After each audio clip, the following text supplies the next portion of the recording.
বাড়িতে বানিয়েছিলাম এঁচোড়ের কোপ্তা। সত্যি এত দুর্দান্ত খেতে হয়েছিল যে মাছ মাংসও খাওয়া ভুলে যেতে হবে।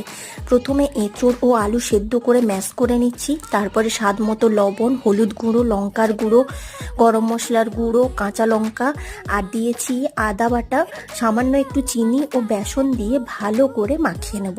এবার হাতে তেল মাখিয়ে কোপ্তার আকারে গোল গোল করে নিচ্ছি।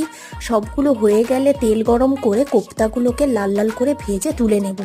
এবার কড়াইতে তেল দিয়ে দারচিনি, গোটা জিরে, একটা শুকনো লঙ্কা দিয়ে পেঁয়াজ বাটাটা নেড়ে চেড়ে লাল লাল হয়ে গেলে আদা রসুন বাটা, জিরে গুঁড়ো, ধনে গুঁড়ো, হলুদ গুঁড়ো, লঙ্কার গুঁড়ো, কাশ্মীরি লঙ্কার গুঁড়ো দিয়ে মশলাটাকে ভালো করে ভেজে নিয়ে টমেটো পেস্ট দিয়ে কষিয়ে তারপরে একটু টক দই, সামান্য লবণ ও সামান্য চিনি দিয়ে কষিয়ে নেব। তারপরে সামান্য একটু জল দিয়ে জলটা ফুটে এলে কোপ্তাগুলো দিয়ে গরম মশলার গুঁড়ো ও ধনে পাতা দিয়ে নামিয়ে নেব। তোমরা বাড়িতে বানাচ্ছ তো? খেতে কিন্তু দুর্দান্ত হয়েছিল, একবার হলেও ট্রাই করো। টাটা।